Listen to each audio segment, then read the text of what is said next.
বলেছেন, কেউ যদি অফিলগিরির আমার ভাই আমার বাবা, বিশেষ করে আমি আমার মা বোনদেরকে ডেকে ডেকে বলছি, মা গো, ও আমার বোনেরা, পায়ে হাত দিয়ে বলছি, হৃদয় খুলে শোনো, আমার রাসূল বলেছেন, কেউ যদি মদিনার নবীর সাথে প্রেমের ডুরি লাগাইয়া কেউ যদি প্রতিদিন 1000 বার যদি দুরূদ পড়তে পারে, আমার রাসূল বললেন সে জান্নাত না দেখা পর্যন্ত তার মরণ হবে না। আর জোরে কন্যা সুবহানাল্লাহ। কেউ যদি শুক্রবারে জুমার দিনে সাইয়্যিদুল আইয়াম, শ্রেষ্ঠ দিন হলো জুমার দিন, ঈদের রোজার ঈদ, কুরবানির ঈদ, পৃথিবীর সকল দিনের চাইতে দামি হলো জুমার দিন। আমার রাসূল বলে দিয়েছেন, কেউ যদি জুমার দিনে মদিনার নবীর সাথে প্রেমের ডোরি লাগাইয়া, আমি কিন্তু আপনাদের কাছে আজকে ডাক্তার হিসাবে বলেন, টিচার হিসাবে বলেন, যে কোনো একটা হিসাবে আইছি, কথা বলেন না কেন? আপনারা সবাই আজকে আমার স্টুডেন্ট, কিছু সময়ের জন্য আমি আপনাদের টিচার, তাই না? বিষয়টা এরকম না।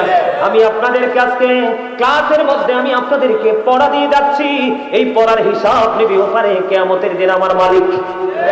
সিস্টেমটাই এরকম, কথা বলেন না কেন? বলে কেমন? আল্লাহ বলেছেন, ইয়া আইয়ুহাল্লাযীনা আমানু কু আনফুসাকুম ওয়া আহলিকুম নারা। আল্লাহ বলেছেন, O believers, save yourself and your families from the fire. আল্লাহ বান্দারকে দেখে বলেছেন, তুমি জাহান্নাম থেকে বাঁচো, তোমার পরিবারকেও জাহান্নাম থেকে বাঁচাও। তাহলে আমি প্রেসক্রিপশন দিব আপনাকে, এখানে ওষুধ খেয়ে যাবেন, আর সুস্থকে অসুস্থতা যাচাই করবে আপনার মালিক। বলেন না কেন? ও সোজা হয়নি রে ওয়াজ, কি কও জামাল ইসমাইল, কি কও ওয়াজকে সোজা হইতেছে? দাদা ভাই কি বলেন? সোজা হয়নি? সবাই বুঝেননি? এক্সাম্পল দিচ্ছি দুনিয়া দিয়ে, সহজে যেন বুঝতে পারেন, কারণ এটা হাসির জায়গা না, তামাশার জায়গা না। বন্ধু, আগের মানুষের হায়াতের তুলনায় এখনকার মানুষের হায়াত নাই। আগের মানুষের সুস্থতার তুলনায় এখন 50%-এরও নিচে। খাবারের স্বাদের ক্ষেত্রে আপনি যান, যতই মজা করে রান্না করুক, জিহ্বায় কোনো টেস্ট লাগে না। তার কারণ হলো, কি লাভ হবে আমি অন্যজনকে দোষে, সব পেয়েছি আমি আমার আপন কর্ম দোষে। ঠিক কিনা বলেন? বন্ধুরে আমার দিকে তাকান, আমি আপনাদেরকে বলে দিলাম কি, এইটা হলো ছাতা, ধরে রাখতে হবে। জুমার দিনে 80 বার দরুদ পড়লে আপনার 80 বছরের সগীরা গুনাহ আমার আল্লাহ মাফ করে দেয়। সুবহানাল্লাহ বলেন না? রাসূল বললেন, দুনিয়ায় তুমি যত বেশি দরুদ পড়বা, আমি নবীর কাছাকাছি তত কাছে থাকবা হাশরের ময়দানে। এবার আসেন, ওই যে আমি বললাম ছাতাটা, কোনটা? তার মানে আপনি যে ডাক্তারের কাছে আসলেন অসুস্থতা নিয়ে, আমি আপনার আত্মার চিকিৎসা করে দিচ্ছি। কি করে দিচ্ছি? আমি আপনাকে ট্রিটমেন্ট করে দিচ্ছি। কথা কি বুঝতেছেন? তার মানে আপনাকে চিকিৎসা করাচ্ছি। কি করতেছি? আমার ছোট্ট ভাই, বয়স খুবই অল্প, কিন্তু অত্যন্ত চমৎকার ভাবে আমাকে ধরে দিয়েছে। এটা কিন্তু আমার আলোচনার বিষয় না। আমার আলোচনার পয়েন্ট হলো দুইটা, আরো পরে করব। ঢুকবো, থাকবেন নি না চলে যাবেন? সবাই রাজি? ওয়াজটা মজা লাগতেছে তো? বন্ধুরে আমার এদিকে তাকান, হৃদয় খুলে শোনেন। আমি দূর থেকে বের হয়ে গেলাম, ওই যে মাথার ছাতা, আল্লাহ পাওয়ার রাস্তা, আপনি আল্লাহ পর্যন্ত পৌঁছানোর গন্তব্য আমি আপনাকে দেখিয়ে দিলাম। এবার আপনারা আমার দিকে তাকান, আমি শুরুতে জিকির করছি কিনা? এই যে দেখেন, ওই এটার আগে আল্লাহ আল্লাহ জিকিরু মিলা বাদ আযর হইতে মাগরিব পর্যন্ত লেখা তো আছে না নাই? আরো জোরে বলেন। এখন জিকিরটা কেন করবেন? আমার দিকে তাকান, জিকিরের অপশন হলো দুইটা। সায়েন্টিফিকরা বক্তব্য দিয়েছে, জিকা ইজ দা হার্ট মেডিসিন, জিকির হলো হার্টের ঔষধ। আর আল্লাহ রাব্বুল আলামিন বলেছেন, ফাযকুরুনি আযকুরুকুম। আল্লাহ বলেছেন, remember me then I will remember you. তোমরা আমাকে স্মরণ করো, আমি তোমাদেরকে স্মরণ করব। সুবহানাল্লাহ বলেন না? আপনি আল্লাহরে পাইছেন কিনা? আল্লাহ আপনার কাছে কিনা? জোরে বলেন না? আল্লাহ বলেছেন, ইয়া আইয়ুহাল্লাযীনা আমানু যিকুরুল্লাহা যিকরান কাসীরা ওয়া সাব্বিহুহু বুকরাতান ওয়া আসীলা। আল্লাহ ঈমানদারকে ডাক দিয়েছেন, খেয়াল করেন, ইয়া আইয়ুহাল্লাযীনা আমানু। এখানে আল্লাহ ইয়া আইয়ুহান নাস বলে নাই, ইয়া আইয়ুহাল ইনসান বলে নাই। আল্লাহ বলেছেন, ইয়া আইয়ুহাল্লাযীনা আমানু। আল্লাহ রাব্বুল আলামিন ঈমানদারকে ডাক দিয়েছেন, কারণ আপনারা মাহফিলে যারা আসছেন, ধৈর্য ধরে বসেছেন, আলোচনা থেকে মজা নিচ্ছেন, এটা একমাত্র ঈমানদারের ক্ষেত্রে হয়, অন্য কারো ক্ষেত্রে না। ঠিক বলে? বন্ধুরে আমার, আল্লাহ ঈমানদারকে ডাক দিয়ে বললেন, তোমরা বেশি বেশি করে জিকির করো, সকাল টু সন্ধ্যা আল্লাহর পবিত্রতা ঘোষণা করো। বলে, হুজুর গো, কেমন করে করব জিকিরটা? আপনি একটু বলে দেন, আমি আপনাদেরকে ছাতা দিচ্ছি মাথায়। কি আপনার অভাবের দিনে যে এটা আপনার বন্ধু হয়ে আসবে, আপনার ফুলচেরাতের কিনারায় যেটা বন্ধ হয়ে আসবে, ঠিক কিনা বলেন? বন্ধু আপনারা জানেন না, মদিনাওয়ালাকে ভালোবেসে কন্টিনিউয়াসলি 24 আওয়ার্স শুধু কি করতে থাকবেন? দুরুদ সালাম করতে থাকবেন। বন্ধুরে আমার, দুরুদ is the most excellent prayer Muslim religion. ধর্মাবলম্বীদের জন্য গুরুত্বপূর্ণ মহা ইবাদত হলো আমার নবীর প্রেমের দুরুদ। আপনি যদি প্রাণ খুলে 24 ঘন্টা কোনো অজুহাত নাই, কোনো এক্সকিউজ, আপনি দুরুদ পড়তে থাকেন, কাল হাসরের ময়দানে সবচেয়ে বড় ভয়ঙ্কর হলো বন্ধু ফুলচেরাতের ফল। ও বন্ধু, আপনি প্রাণের নবীর সাথে প্রেমের ডুরি লাগাইয়া দুরুদ সালাম নবীজির কদমে দিতে থাকেন।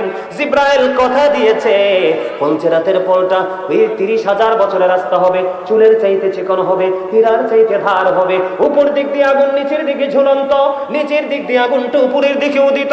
এত ভয়ঙ্কর এই পরিবেশের মুখোমুখি তোমরা যখন হবে, আমি জিব্রাইল কথা দিলাম, আমার মদিনাওয়ালার প্রেমের কারণে, নবীর প্রেমের দুরুদের কারণে আমি জিব্রাইল ওই পাগলদেরকে ফুলচেরাতের পল পার করে দেব। আরো জোরে কন্যা নারে রিসালাত পালা, নারে রিসালাত, নারে গাউসিয়া, নারে পাক পাঞ্জাতন, শাহপুর দরবার শরীফ জিন্দাবাদ, জিন্দাবাদ। মারহাবা বলেন না, মজা না? কি যে মজা! দাও দাও, এটা দাও, এটা দাও, এটা দাও, নাকি দাও, এটা দাও, যাও। এবার আমার দিকে তাকান, গুরুত্বপূর্ণ পয়েন্ট, আমি এখান থেকে বের হয়ে যাব বন্ধু। ফাযকুরুল্লাহ কিয়ামান, দাঁড়িয়ে দাঁড়িয়ে জিকির করো, ও কুউদান, বসে বসে জিকির করো, ওয়ালা যুনুবিকুম, শুয়ে শুয়ে জিকির করো। তারপরেও জিকির থেকে দূরে যাওয়া যাবে না। জোরে জোরে কন্যা সুবহানাল্লাহ। বন্ধুরে আমার রাসূল বলেছেন, জিকির দুই ভাবে করা যায়, জবান দিয়েও করা যায়, অন্তর দিয়েও করা যায়। জবান এবং অন্তর দুটো মিলে যে জিকির করা হয়, ওই জিকির হলো শ্রেষ্ঠ জিকির। সুবহানাল্লাহ বলেন না? নবীজি বললেন, জিকির তোমরা এমন ভাবে করো মানুষে দেখলে যেন তোমাকে পাগল বলে। কারণ কেন জানেননি? আমার দিকে তাকান, এই যে টিস্যুগুলো দুইটা নিলাম, দেখছেন নি? এদিকে তাকান, এই যে এখানে অনেক আলেমরা কথা বলছে, আর এটা নতুন না, পুরনো। এই মাইক্রোফোন গুলো কি আমার কাছে মনে হলো ময়লা আছে। কি আছে? এই যে দেখেন আমি কি করতেছি। এখন ময়লাগুলো কোথায় চলে আসলো? কোথায়? এখানে আর ময়লা আসেনি, এখন ফেলে দিলাম, কোথায় গেল? একেবারে লোকাল প্লেস, একবারে ডাস্টবিন হয়ে গেল, ঠিক কিনা বলে? ও বন্ধু, মদিনার নবী এই জন্য বলেছে, আমার পাগলের সাথে প্রেম করো আর ওই জান্নাতে চলে আসো। ও বন্ধু, আমার নবী বলে দিয়েছে, মানুষের মনের করে পথ চলায় অপরাধ হয়, পাপ হয়, গুনাহ হয়। গুনাহ করার পরে যখন সে আল্লাহর মাওলার জিকির করতে থাকে, গাজী সুলাইমান যেমন ভাবে প্যাকেট থেকে একটা টিস্যু নিয়ে ময়লা পরিষ্কার করে দিল টিস্যু দিয়ে, ঠিক তোমার আমার হৃদয় থেকে গুনাহগুলো, আমলনামা থেকে গুনাহগুলো ঝরে যাবে ওই মাওলার জিকিরের মাধ্যমে। সুবহানাল্লাহ বলেন না? সবচেয়ে বড় মজার একটা হাদিস কই, আমার দিকে তাকান। আমার রাসূল বলছে, আবু হুরায়রা রাদিয়াল্লাহু তাআলা আনহু থেকে হাদিস বর্ণিত।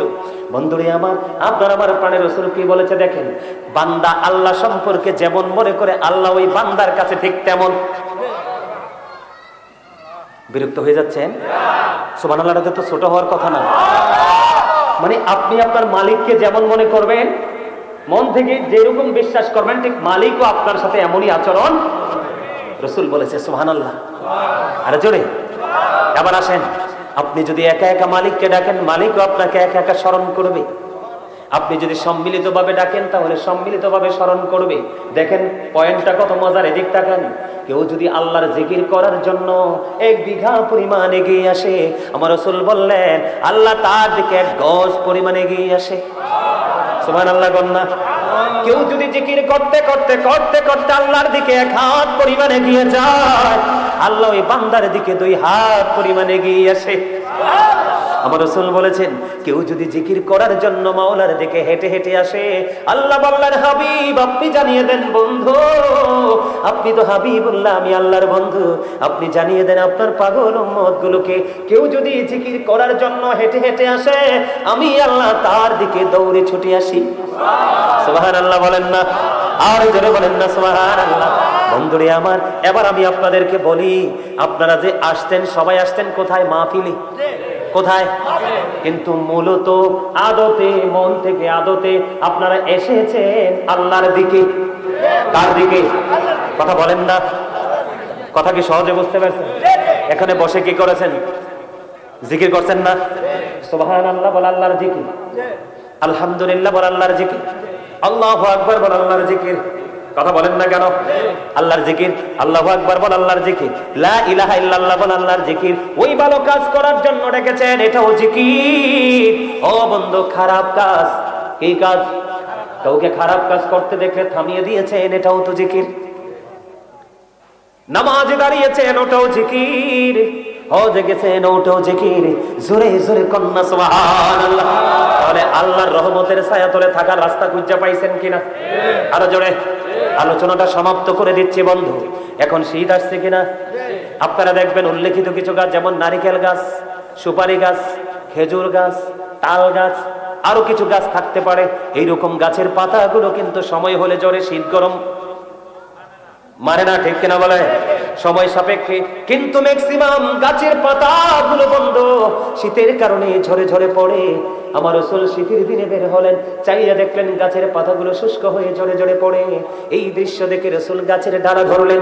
গাছের ডালা ধরার পরে এবার আবু জরকে ডাক দিলেন, হে আবু জর। আবু জর উত্তর দিলেন, লাব্বাইকা ইয়া রাসূলুল্লাহ, আমি হাজার। এবার আমার রাসূল বললেন, হে আবু জর, তুমি রহমত, তুমি চাইয়া দেখো শীতের কারণে শুষ্ক হয়ে যেমনি গাছের পাতাগুলো ঝরে ঝরে পড়ে, ঠিক আল্লাহর বান্দাগুলো, আমি নবীর উম্মতগুলো, আল্লাহর প্রিয় মানুষের যে কদম, কপালটা আল্লাহর কুদরতি কদমে যখন নামাজ জিকিরের মাধ্যমে লাগাইয়া দিবে, ওই শীতের দিনের গাছের পাতার মতো তার আমলনামা থেকে গুনাহগুলি ঝরতে থাকবে। তাহলে আল্লাহ পাওয়ার জন্য আর কোনো রাস্তার দরকার আসেনি? এনাফ তো। এবার আসেন, আমার কাছে বন্ধু আজকে জানতে চেয়েছেন মাহফিল কমিটি, হুজুর গো, আমার আল্লাহ আমার নবীর আগমনে কত বেশি খুশি ছিলেন? সুবহানাল্লাহ বলেন। এটা একটু বলার দরকার আছে না নাই? আরো জোরে বলেন, লাউলাকা লামা খালাকতুল আফলাক, আমি যদি আপনাকে সৃষ্টি না করতাম কিছুই সৃষ্টি করতাম না। লাউলাকা লামা আজহারতু রাবুবিয়াতি, আমি যদি আপনাকে প্রকাশ না করতাম, আমি প্রভুর প্রভুত্ব প্রকাশ হতো না। কাশে হাসে বাতাসে হাসে, হাসে আরশ কুরসি, মক্কা হাসে মদিনা হাসে, হাসে জগৎবাসী। ঠিক না বলেন না? আকাশে হাসে বাতাসে হাসে, আকাশে হাসে হাসে আরশ কুরসি, মক্কা হাসে মদিনা হাসে, হাসি জগৎবাসী। আপনারা সবাই খুশি না? নবীর পাইয়া খুশি না? ও বন্ধু, আমরা দুনিয়াতে আইসা কানছি ওয়া ওয়া কইরা, আর আপনারা আমার প্রাণের রাসূল দুনিয়ার মধ্যে কদম দিয়ে দিলেন, পবিত্র কদম মোবারক এই পৃথিবীর জমিনে দেওয়ার পরে আমার আল্লাহর দিকে পবিত্র দুইটা হাত মোবারক তুলে বললেন, আল্লাহ আমার উম্মত গুলোকে আমার হাওলা করে দাও। জোরে জোরে কন্যা সুবহানাল্লাহ। ওরে বড়রা, পিলগিরির মানুষ, কেমন করে সেই নবীর কলিজায় আঘাত দাও, কেমন করে নবীকে ছোট করে কথা বলো। আমার প্রাণের রাসূল এমন নবী, এই জন্য আমি আয়াত দিয়েছিলাম, ওয়া আরসালনাকা ইল্লা রাহমাতাল লিল আলামিন। আমার প্রভুর প্রভুত্বের সীমানা যত দূর জোরে, আমার নবীর রহমত তত সীমানা জোরে। ঠিক কিনা বলেন বন্ধুরে আমার? আমি শেষ করি।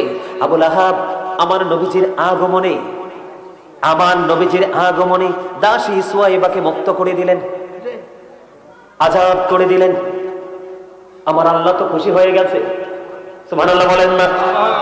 এরে আবু লাহাব, আমি আল্লাহ তোরে তো ধ্বংসের খবর দিয়েছি। গোটা পৃথিবী শুধু মুসলমান নয়, আমার হাবিবের উম্মত নয়, কোরআন হাদিস ও বন্ধু যারা কোরআনের তরজমা করে, কোরআন নিয়ে যারা রিসার্চ করে, সবাই জেনে গেছে আবু লাহাব অভিশপ্ত, ধ্বংসস্তূপ। ঠিক কিনা বলে? যখন দাসী সুয়াইবাকে মুক্ত করে দিল, আজাদ করে দিল, আমার প্রাণের রাসূলের বিলাদত মোবারকে আগমনে আমার আল্লাহ কবরকে ডাক দিয়ে বলল, ও বন্ধু, মাটি প্রতি সোমবারে তার সাথে ভালো আচরণ করবা, কারণ সে আমার হাবিবকে আমি পাঠিয়েছি। আমার হাবিবের আগমনের বিলাদতের খুশিতে সে তার দাসীকে মুক্ত করে দিল। জোরে জোরে কন্যা সুবহানাল্লাহ। আপনারা জানেন কিনা জানি না, আমাদের দেশে মিলাদুন নবীর বিরোধিতা করে কি করে না? আরে জোরে বলেন। খেয়াল করেন, আমার আল্লাহ হলো স্রষ্টা, আমার নবী হলো সৃষ্টি, আল্লাহর বান্দা এবং রাসূল। ঠিক কিনা বলেন?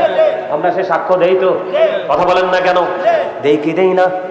বন্ধুরে আমার নবীকে কত মর্যাদা আমার আল্লাহ দিয়ে দিল। ও বন্ধু, হৃদয়ে জানালা করে আপনারা শোনেন, আল্লাহ রাব্বুল আলামিন পবিত্র কালামে হাকিমে বলেছেন, কুল বিফাদলিল্লাহি ওয়া বিরহমাতিহি ফাবিযালিকা ফালিয়াফরাহু হুয়া খায়রুম মিম্মা ইয়াজমাউন। জোরে জোরে কন্যা সুবহানাল্লাহ। আপনার আমার আল্লাহ কন্টিনিউ ঈদ করতেছে আমার নবীর উপর রহমত বর্ষণের মাধ্যমে। সুবহানাল্লাহ বলেন না। এই দলিল হলো ইন্নাল্লাহু ওয়া মালাইকাতাহু ইউসাল্লুনা আলান নবী ইয়া আইয়ুহাল্লাযীনা আমানু সাল্লু আলাইহি ওয়া সাল্লিমু তাসলিমা। আল্লাহুম্মা সাল্লি আলা মুহাম্মাদ মাওলানা মুহাম্মদ ওয়া আলা আলি মাওলানা মুহাম্মদ ওয়াসগো আমার প্রাণের নবীজি, বসো আমার অন্তরে, প্রাণে ভরিয়া দেখিব তোমায়, এই দেহে প্রাণ থাকিতে। আল্লাহ দাদা ভাই সামনে আসেন, সামনে এসে বসেন, সুন্দর করে একটু বসেন, একটু সামনে এসে বসেন। মুহাম্মদ ওয়া আলা আলি মাওলানা মুহাম্মদ নূর নবীজির শুভ আগমনে জগতে হইল উজালা, মধুর নামটি জপে জপে মিঠাও মনের প্রেম জ্বালা। আল্লাহ মুহাম্মদে মাওলানা মুহাম্মদ ওয়া আলা আলি মাওলানা।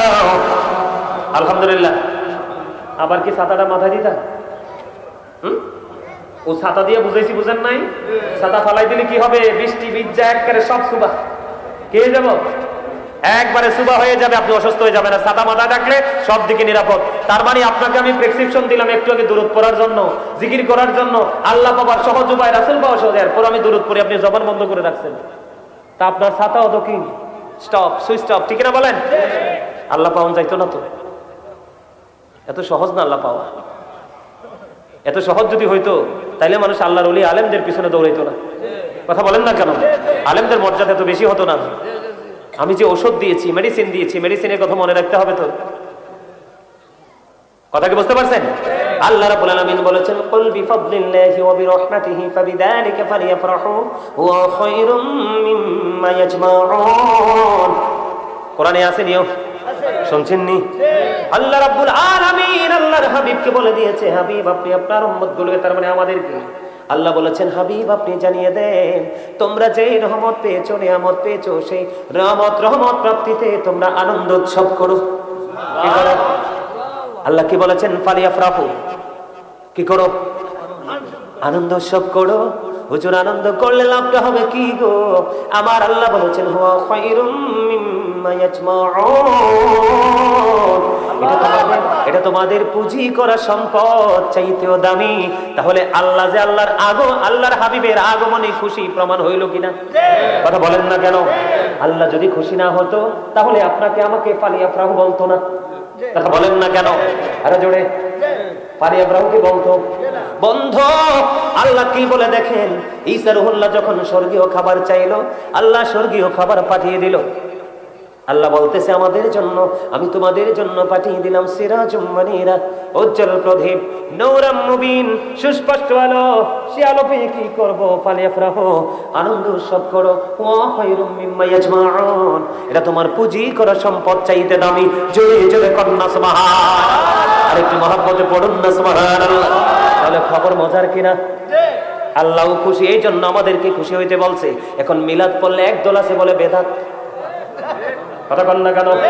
কিন্তু যেটা বেদাত বেদাত বলে চিল্লায়, ওটার ডান বাম উপর নিচে বেদাতের শেষ নাই। একটু শেয়ার করবো কিনা? যারা বেদাত বলে তাদেরকে জিজ্ঞেস করেন, আমার নবীর জামানায় মসজিদে কাতার ছিল নি? কথা বল না কেন? আরে কথা কয় না। আমার নবীর জামানায় মসজিদে কাতার ছিল না, এখন যে মোল্লারা কাতারে দাঁড়া, ওটাও তো বেদাত। কথা বল না কেন? আরো জোরে। ভুল বললাম? আরো জোরে। আমার নবীর জামানায় কি মাইক দিয়ে এমনি আজান দিছিল? কথা বলেন না কেন? তো এটাও তো কিছু বলো না। রাস্তার পাশে দাঁড়াইয়া দাঁড়াইয়া বাচ্চাদেরকে রাস্তায় নামাইয়া ভিক্ষা করাও। কথা কন না কেন? ভুল বললাম নি? করায় না? একটা টাকা দিয়া যান, মাদ্রাসার সব লইয়া যান, কয় কি কয় না? আরো জোরে। এটাও তো নবীর জামানায়, সাহাবীরার জামানায় করে নাই। আপনি তো করতেছেন বেদাত, ঠিক কিনা বলেন? বন্ধু, ফ্যানের বাতাস গরম লাগে, কয় আই এম 50% রিল্যাক্স, তার মানে আমি অর্ধেক শান্ত আর অর্ধেক গরম রইয়া গেছে। কি করতে হবে? কি? আরো জোরে বলেন না? কয় ওপেন দা এসি। কে? এসিনের সুইচটা কি করে দাও, অন করে দাও, ঠান্ডা চলে আসবে। ফ্যানও চালাও, এসিও চালাও, আরামে নামাজ পড়ো। আমি এটার বিরোধিতা করছি না, আমরাও করি, কিন্তু আমরা মেপে বুঝেই বন্ধু কথা বলি। আহলে সুন্নাত ওয়াল জামাতের অতীতে যেমন ছিল, ভাষা একই রকম, সকালে ভাষা একই রকম, বিকালে একই রকম, জীবনের শুরুতে একই রকম, জীবনের শেষ পর্যন্ত ভাষা হবে একই রকম। কিন্তু সুন্নি জামাতের বাইরে যারা ক্ষমতার লোভে, সুবিধার লোভে সময় সময় নাম পাল্টায়, দলের নাম পাল্টায়, স্বরূপ পাল্টায়। কথা বলেন না কেন? আমি কি ভুল বললাম কিনা? আরো জোরে বলেন। কেন বললাম আপনাদেরকে? আমাদের মধ্যে তাদের মধ্যে পার্থক্য বোঝানোর জন্য। কথা কি বুঝে আসছে? বন্ধুরে আমার, আপনার জীবনে এতগুলো বেদাত যুক্ত হয়ে আছে, আপনি একটা বারের জন্য কি করেন না? এই যে জুম্মার দিনে এদিক তাকান। আমি ভুল বললে বলবেন, আমি কাউকে ছোট বড় করে বলছি না, বাস্তবতা তুলে ধরতেছি বন্ধু। আপনি যে জুম্মার দিনে বাক্স একটা লন, আমিও তো একটা মসজিদের ক্ষতি। হুজুর হুজুর একটু দেরি করে মোনাজাতটা দিয়ে দাও। কিল্লাই কয় ব্যাগ গুণের তুমি কিছু টিয়া তুলতে হইব তো। এই যে বাক্স একটা লইয়া সবার সামনে সামনে সামনে সামনে ঘুরেন কিনা? আমার নবী কি করছে? সাহাবায়ে কেরাম কি করছে? তা আপনি করেন কেন? ওইটা তো বেদাত। কথা বলেন না কেন? আপনার মাথায়, আপনি যে আপনার মাথায় আপনার দরবারের টুপি পরে নাচানাচি করেন, এই টুপিও তো আমার রাসূলের জামানায় ছিল না। এই টুপি কেন পরেন? টুপি পরা সুন্নাত, তবে আপনি যে টুপি পরতেছেন এটাও বেদাত। কথা বলেন না কেন? আমি কি কথা অযৌক্তিক বলছি? বন্ধুরে আমার, আমি ইমামতি করছি। কি করতেছি? আমি ইমামতি করতেছি। আমাকে ইমামতি করবো, মাস শেষে 10,000 টাকা দিতে হবে, এটাও তো বেদাত। কোনদিন তো আমার নবী এই রেওয়াজ চালু করে নাই, সাহাবায়ে কেরাম তো করে নাই। ইমামতের সাবরে বেতন তো দিব, আবার লিস্ট করে মসজিদের সভাপতি সাহেব 1 তারিখে অমুকের গড়ে, 2 তারিখে অমুকের গড়ে। আপনাদেরকে বাস্তবতা তুলে ধরতেছি, সহজে যেন মাথায় ঢুকে। কথা বলেন না কেন? কি? অমুকের গড়ে ইমামতি করো, টাকাও নাও, আবার মুসল্লির গড়ে ভালো খাবার খাও। কোন সাহাবী ইমামতির বিনিময়ে তো কারো ঘরে গিয়ে খুঁজে খুঁজে খায় নাই। কথা বলেন না কেন? এত বেদাত তোমার চোখের সামনে, একটা বার তুমি বেদাতের কথা বলো না। কিন্তু নবীজির আগমনে খুশি হয়ে আপনি এতিমকে খাওয়ান, দুরূদ পড়েন, জিকির করেন, দান সদকা করেন। আমার রাসূল বলছেন তোমরা আনন্দিত হও। কি করো? আনন্দিত, খুশি উদযাপন করো। আমি আল্লাহ খুশি, কারণ যারে আমি সবার আগে বানাইলাম, পাঠাইলাম সবার পরে। গজল একটু গাইয়ালাম উনি, এটা গজল তো মনে হয়ে গেছে। দাদা গাইতাম নি? গাইতাম। সবাই সর্দি তো হইব, ইসমাইলও সর্দি তো হইব, ঠিক কিনা? একটু গাইতাম নি? সর দিবেন নি? জগৎটাকে আল্লাহ পাকে সুন্দর সাজাইছে, সর্বশেষে নূর নবীকে ধরাই পাঠাইছে। সর্বশেষে জগৎটাকে আল্লাহ পাকে সুন্দর সাজাইছে, সর্বশেষে নূর নবীকে ধরাই পাঠাইছে। সর্বশেষে নূর নবীকে ধরাই পাঠাইছে। নবীকে আল্লাহ আপনি নূরে সৃষ্টি করে সবার আগে, পাঠাইয়া সবার পরে সম্মান দেখাইছে। পাঠাইয়া সবার পরে সম্মান দেখাইছে। সর্বশেষে নূর নবীকে ধরাই পাঠাইছে। সর্বশেষে নূর নবীকে ধরাই পাঠাইছে। সবুজ রঙে জমিনটারে সাজায় আছে সুন্দর করে, বলেন সবুজ রঙে জমিনটারে সাজায় আছে সুন্দর করে। আকাশেতে মিটি মিটি তারা ঝুলাইছে, আকাশেতে মিটি মিটি তারা ঝুলাইছে। সর্বশেষে নূর নবীকে ধরাই পাঠাইছে। ও মামা গজল কইতেন না, রাগ করছেন? গজলের কথাগুলো দেখছেন নি আপনারা? কথাগুলোর দিকে ফোকাসটা রাখবেন, কথাগুলোর দিকে, উচ্চারণগুলোর দিকে। ভুল হতে পারে, টু ইট ইজ হিউম্যান, ভুল করা মানুষের কাজ, ভুল হবে, কিন্তু ভুল হলে আমি থেমে যাব না, ভুলকে শুধরে আমি সামনের দিকে আবার ওভারকাম করব। ঠিক কিনা বলেন? আরে যারা বলেন, চমৎকার কথা না? সবুজ রঙে জমিনটারে সাজায়াছি সুন্দর করে, আকাশেতে মিটি মিটি তারা জ্বলাইছে, সর্বশেষে নূর নবীকে ধরায় পাঠাইছে। মারহাবা কথা আরো জোরে। তাহলে বন্ধু, অনেক বেদাত আপনারা আমার ডানে বামে, আমরা কেন বলি না? বলে হুজুর আপনারা তাদেরকে বেদাত বলেন না কেন? আমরা বলবো না, কারণ সৃষ্টির শ্রেষ্ঠ হলো মানুষ। এই মানুষের জন্য আল্লাহ রাব্বুল আলামিন আমার রাসূল কোরআন, আল্লাহ কোরআন পাঠাইছে আমার রাসূলের কাছে। এই কোরআন থেকে বিজ্ঞান আবিষ্কার হয়েছে, এই বিজ্ঞানে আধুনিকতার ছোঁয়া দিয়েছে, আর এই আধুনিকতার ছোঁয়া দিয়ে বান্দাগুলো উপকৃত হবে, এটাই স্বাভাবিক। এই জন্য আমরা তাদেরকে বেদাতি বলি না, কিন্তু তারা আমাদেরকে বেদাতি বলার কারণ কি? আমার দিকে তাকান। পীর সাহেব কাবলা চলে আসবে, পীর সাহেব কাবলা চলে আসবে। বিরক্ত হইলে, যদি খারাপ লাগে, ওই যে আমার দাদাভাই যেভাবে উঠে গেছে না, ওনার মতো উঠা যাবেন, যাই একটু হাত মুখ ধুয়ে ফ্রেশ ট্রেশ হয়ে আবার ভালো লাগলে আসবেন। খারাপ লাগতেই পারে, ঠিক না? স্বাভাবিক বিষয়। কি হয়ে গেল? আমার দিকে তাকান। আমরা মিলাদে কি করি? নবীর মিলাদে কি করি? দুরূদ পড়ি, জিকির করি, কোরআন তেলাওয়াত করি, মুনাজাত করি। মুনাজাত করার পরে মানুষকে একটু তাবারুক খাইয়ে দেই, ঠিক কিনা বলেন? এখনকার মোল্লারা সত্যবাদী নাকি আবু বকর সত্যবাদী?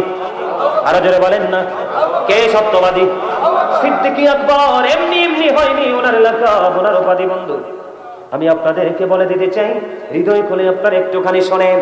আবু বকর সিদ্দিক রাদিয়াল্লাহু তাআলা আনহু তিনি বলেছেন, কেউ যদি আমার নবীর মদিনা ওয়ালার পাগল হইয়া নবীজির আগমনে খুশি হয়ে মিলাদুন নবীতে কেউ যদি মাত্র 1 দিরহাম খরচ করো গো, তোমরা আমি আবু বকরের সাথে জান্নাতে বন্ধু হয়ে থাকবো। সুবহানাল্লাহ। বন্ধু, ইসলামের চতুর্থ খলিফা হযরত আলী রে, যে আলী সম্পর্কে আমার রাসূল বলেছেন, I am a city of education, the gate of that city is Ali. আমার রাসূল বলে দিয়েছেন, আনা মাদিনাতুল ইলম ওয়া আলিউন বাবুহা। আমার রাসূল বলেছেন, আমি হলাম শিক্ষার শহর, আর সেই শহরের দরজা হলো আমার আলী। আলীর মর্যাদা আছে না নাই? বন্ধুরে আমার, হযরতে আলী বলে দিয়েছে, মিলাদুন নবীকে তুমি ইজ্জত করবা, সম্মান করবা, খরচ করবা, মিলাদুন নবী তুমি উদযাপন করবা, তোমার মৃত্যু হবে ঈমানের সাথে, এবং কাল হাসুরের দিন বিনা হিসাবে জান্নাতে যেতে পারবা। তাহলে আমি এতক্ষণ দুরুদের দলিল দিছিনি, তাহলে দুরুদ পড়া জায়েজ। জিকিরের দলিল দিছিনি, তাহলে জিকির করা জায়েজ, ঠিক কিনা বলেন? কোরআন তেলাওয়াত অত্যন্ত গুরুত্বপূর্ণ আমল। আপনার জীবনের গুনাহগুলো এই কোরআন তেলাওয়াত কমিয়ে দিবে। যত বেশি কোরআন তেলাওয়াত করবেন, গুনাহগুলি ঝরতে থাকবে। সুবহানাল্লাহ বলেন না? তাহলে আপনি কোন যুক্তিতে রেখে বেদাত বলেন? এবার আপনারা বলতে পারেন যে কিয়ামের মধ্যে দাঁড়ান কেন? আমরা দুনিয়ার কত মানুষ আসে, আমরা তাদেরকে দাঁড়াইয়া সালাম দেই, সম্মান করি, বল দেই। আপনি তখন কোনো ফতোয়া দেন না, নবীর ক্ষেত্রে দাঁড়াইলে আপনি ফতোয়া দেন। আল্লাহ বলেছেন, অতুআযিরুহু ওয়া তুআক্কিরুহু। আল্লাহ বলেছেন, help him and respect him. তোমরা আমার হাবিবকে সাহায্য করো এবং সম্মান করো, কারণ আমরা নবীকে সম্মান করি না, ফরজ মনে করে করি না। কথা বলেন না কেন? সাহাবায়ে কেরাম দাঁড়াইয়া দাঁড়াইয়া নবীজির সম্মানে গুণগান গাইছে কিনা? আমরা দাঁড়াইলে সমস্যা কি? এখনো মদিনাতুল মুনাওয়ারায় হাজী সাহেবরা গেলে নবীজির রওজায় বসতে পারে না, দাঁড়াইয়া সালাম দিয়া এক দরজা দিয়ে ঢুকে আরেক দরজা দিয়ে বের হয়ে যেতে হয়। ও বন্ধু, সব জায়গায় দাঁড়ায়, বাংলাদেশে দাঁড়াইলে সমস্যা কি? তোমরা যতই বিরোধিতা করো, মদিনাওয়ালার সম্মানে দাঁড়াইছি তো দাঁড়াইবো। কথা বলেন না কেন? কারণ আল-আম্বিয়া ওয়া হিয়াউন ফি কুবুরিহিম ইউসাল্লুন। আমার আপনার প্রাণের নবী আপন আপন রওজায় জিন্দা, তারা নামাজরত অবস্থায় আছে। খুশি হয়েছেন নি? খুশি হয়েছেন নি? আর জোরে বলেন না, খুশি হয়েছেন নি? বাবার ভাইয়া খুশি হয়েছে? তাহলে নবীর মিলাদে যারা বিরোধিতা করে, তাহলে বুঝতে হবে আসলে তাদের নবীর সাথেই মূলত দুশ্মনী। আমি আজকে ফিলগিরির জমিন থেকে চ্যালেঞ্জ করে গেলাম, আল্লাহর কসম করে বললাম, দুনিয়া উল্টে যাবে। মিলাদে যে আমরা আমলগুলো করি, একটা আমলকে বেদাত বলে আপনার প্রমাণ করার মতো ক্ষমতা কোনো মোল্লার নেই। সব কোরআন হাদিস থেকে প্রমাণিত, ঠিক কিনা বলেন? যদি না হতো, আমার আল্লাহ বলতেন না তো ফালিয়াফরাহু, সৃষ্টির উদ্দেশ্যে বলেছে তোমরা কি করো? আনন্দ উৎসব করো। আমরা আনন্দিত না আজকে? নবী আসছে একদিন, আবার চলে গেছে, কিন্তু নবীজি এসে আমাদেরকে যা দিয়ে গেছেন এবং কাল হাসরে নবীর মাধ্যমে আমরা যা পাবো, সেগুলোর মনে হইলেই তো আনন্দের বন্যা বয়ে যায়নি। আরো জোরে বলেন না। এবার আসেন বন্ধু, তাহলে মিলাদ বেদাত নয়, ইমানদারের খোরাক। কথা বলেন না কেন? আরো জোরে। কেমন নবী আইছে? নবী বলে আনা নূরুম মিন নূরিল্লাহি ওয়া কুল্লু শাইইন মিন নূরি। রাসূল কি বলে জানেন? I am from the light of Allah and everything has been created from my light. রাসূল বলে আমি আল্লাহর নূর থেকে সৃষ্টির প্রত্যেকটা বস্তু, আমি নবীর নূর মোবারক থেকে। মদিনাতুল মুনাওয়ারা জাবের রাদিয়াল্লাহু তাআলা আনহু প্রশ্ন করলেন, নবী গো, আল্লাহ সর্বপ্রথম কোন জিনিস সৃষ্টি করেছে? আমার রাসূল বললেন আউয়ালু মা খালাকাল্লাহু নূরি। সুবহানাল্লাহ বলেন না। তার মানে I was A profit when Adam was mixture of water and mud। আমি ওই সময় নবী ছিলাম যেই সময় আদম ছিল কাদা মাটির মাঝে। তার মানে এখনো আদম হয় নাই, তখনও আমার নবী। বন্ধুরে আমার বলে, হুজুর প্রমাণ কি? একটু প্রমাণ দরকার আছে নি? আরো জোরে বলেন। আমি আপনাদেরকে বুঝাই। প্রমাণটা হলো বন্ধু, তাফসীরে রুহুল বায়ানের ৩য় খণ্ড ৫৪৩ পৃষ্ঠা উল্লেখ রয়েছে। হযরতে আবু হুরায়রা রাদিয়াল্লাহু তাআলা আনহু থেকে বর্ণিত, আমার নবী একদিন জিবরিলকে প্রশ্ন করলেন, ভাই জিবরাইল, বলো না তোমার বয়স কত? জিবরাইল আলাইহিস সালাম বললেন, ইয়া রাসূলুল্লাহ, আমার বয়স কত আমি বলতে পারবো না গো নবী, তবে আমার জীবনের একটা ঘটনা আমি আপনাকে শোনাইতে পারবো। বলো বলো জিবরাইল, তোমার জীবনের ঘটনাটা কি রে জিবরাইল?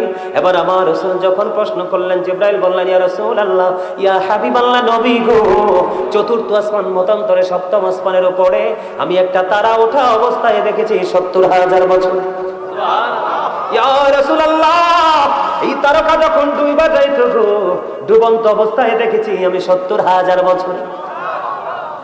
এই ঘটনাটা আমি আমার জীবনে ৭২,০০০ বার দেখেছি। সুবহানাল্লাহ। কত হাজার বার? ওঠা অবস্থায় কত হাজার? ৭০,০০০ বার। অস্তমিত অবস্থায় কত হাজার? আর এই ঘটনা আমি দেখেছি জীবনে কত হাজার বার? ৭২,০০০ বার। এবার আমার রাসূল ডাক দিয়ে বললেন, আমি আল্লাহর ইজ্জতের কসম করে বলছি রে, ওই তারকাটাই ছিলাম আমি নবী। জোরে জোরে কন্যা সুবহানাল্লাহ। বলে হুজুর, কোরআন থেকে প্রমাণ চাই। হুজুররা দয়া করে আমাকে একটু সহযোগিতা করবেন দাদা ভাই, ঠিক আছে নি? আমার দিকে তাকান, একটু সহযোগিতা করবেন, আমার তাকে সাড়া দিবেন, কথা বলবেন। এদিকে তাকান। আল্লাহ রাসূলের ক্ষেত্রে কিন্তু খলাকা শব্দ ব্যবহার করে নাই। দাদা ভাই কিও আল্লাহ কি শব্দ ইউজ করেছেন? ওমা আরসালনাকা। আরসালনাকা মানে পাঠাইছি। কি করেছি? আরে জোরে বলেন না। যদি এখানে খলাকা শব্দ সৃষ্টি করতেন আমার আল্লাহ বলতেন, তাহলে বুঝতাম ওই দিনে নবীর জন্ম। এতে আরসালনাকা শব্দ ইউজ করেছে, এর মিনিং হলো পাঠানো, সেন্ড করছি। আমার রাসূল আল্লাহ বলেছেন, ওমা আরসালনাকা ইল্লা রাহমাতাল লিল আলামিন। শুধু এখানে এই খান্ত নয়, আমার আল্লাহ আরো বলেছেন, ওমা আরসালনাকা ইল্লা কাফাতাল লিন-নাসি বাশীরাও ওয়া নাযীরা। এখানেও কিন্তু আল্লাহ না শব্দ আরসালনাকা ব্যবহার করেছে, ঠিক কিনা বলেন? আরো জোরে বলেন। তাহলে এতে বোঝা যায় নবী সৃষ্টি সবার আগে রে, আইসে সবার পরে। আমার ৫৭০ খ্রিস্টাব্দে রবিউল আউয়াল চন্দ্র মাসের ১২ তারিখ সোমবারেতে মা আমিনার নিভৃত জীর্ণ কুটিরে আপনার আমার প্রাণের রাসূলের সেদিন ছিল মাত্র আগমন বেলাদত মোবারক। আরে জোরে সুবহানাল্লাহ। আরে জোরে। বন্ধুরে আমার দিকে তাকান। আমার আল্লাহ কত খুশি আমার রাসূলের আগমনে। বন্ধুরে আপনার আমার জীবনে অনেক মানুষ মারা গেছে দুনিয়া থেকে, কিন্তু নাতি নাতকুর আসার পরে কবর থেকে উঠতে চাইছে এমন কোন খবর আসেনি। আরো জোরে কন্যা। কিন্তু আমার নবীর প্রাণের রাসূল যেদিন পৃথিবীর বুকে কদম মোবারক বাড়িয়ে দিবে, ও বন্ধু, সেই দিন জান্নাত থেকে, ও বন্ধু, মা হাওয়া জান্নাত থেকে চলে এসেছে মা আমিনার ঘরে। ঈসা নবীর মা মারিয়াম, ঠিক কিনা? আরো জোরে বলেন। আরো জোরে বলেন না। মা হাজেরাও জান্নাত ছেড়ে বন্ধু নবীজির আগমনকে ঘিরে চলে আসলো। এতে আমার আল্লাহর খুশির সংবাদ পাওয়া যায় কি যায় না? আরো জোরে বলেন না। আপনার আমার জীবনে কেউ আসে নাই কবরতে উঠা, কিন্তু আমার নবীর আসার পূর্বক্ষণে জান্নাত ছেড়ে নবীদের মা আমিনার ঘরে হাজির। তাহলে বোঝা যায় নবী কখনোই আপনার আমার মতো হতে পারে না।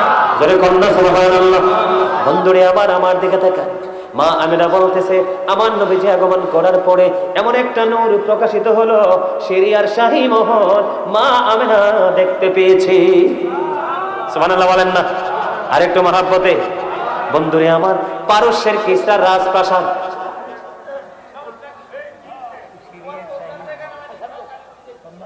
যাক যাক চাচা কথা বলেন না, এখানে কাউকে জোর করে আটকানো যায় না, সমস্যা থাকতেই পারে, যাক আবার আসবে, আর না আসলেও কোনো সমস্যা নাই। আমরা মাহফিলের শেষের দিকে চলে আসছি, পীর সাহেব হুজুর চলে আসবে, আসলে আমরা এখান থেকে বের হয়ে যাব। আছে আমার বলে না কিনলে বক্তা আরেকজন থাকলে তো আমার নামে যাওয়া উচিত, 2 ঘন্টা তো হয়ে গেছে।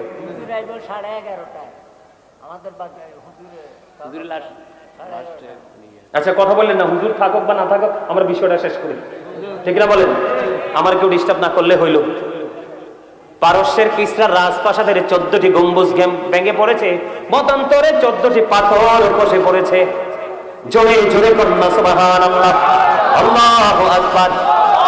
বন্ধুরে আমার রাসূল যখন পৃথিবীর বুকে কদমটা দিলেন, জমিনে পা মুবারক রেখে আল্লাহর কদমে সেজদা দিয়েছেন। সুবহানাল্লাহ বলেন না? অন্য নবীর জামানায় নির্দিষ্ট জায়গায় নামাজ পড়তে হতো, কিন্তু আপনার আমার এই জায়গায়, এদিকে দেখান, আপনি আমি যেই কোনো জায়গায় নামাজ পড়লে হয়ে যায়। পাহাড়ের চূড়ায় পড়লে হয়ে যায়, জমিনের আইলে পড়লে হয়ে যায়, এই মাঠে পড়লে হয়ে যাবে। কেন রে কেন রে? আমার নবীজির কদম মোবারকের ছোঁয়া লাগার কারণে পৃথিবীর সমস্ত জমিনকে আল্লাহ মসজিদ বানাইয়া দিচ্ছে। তাহলে নবী আসাতে লাভ না লস? আরো জোরে বলে। এত বেশি লাভ, যে লাভের কথা বন্ধু বর্ণনা করে শেষ করা যায় না। হৃদয় খুলে শুনেন আপনাদের বন্ধুরে আমার, আমি আপনাদেরকে আবারও বলছি, ভালো না লাগলে জোর করে ভালো লাগানো যায় না। ভালো না লাগলে চলে যাবেন, কাউকে ডিস্টার্ব করবেন না। আমার দিকে তাকান, আমার যে বিষয়টা আমি শেষ করতে চাই, এদিকে তাকান। রাসূলের ফুফু সুফিয়া রাদিয়াল্লাহু তাআলা আনহা, তিনি কি করলেন? নবী মুহাম্মদ রাসূলুল্লাহ সাল্লাল্লাহু আলাইহি সাল্লাম যখন পৃথিবীর বুকে কদমটা বাড়িয়ে দিলেন, এবার তিনি কি করলেন? ছেলে আসলো না মেয়ে আসলো, আমি দেখতে আসলো। দেখতে আসার পরে বন্ধু সামনাসামনি কাছাকাছি আসার পরে রাসূলের ফুফু সুফিয়া রাদিয়াল্লাহু তাআলা আনহা তিনি বললেন,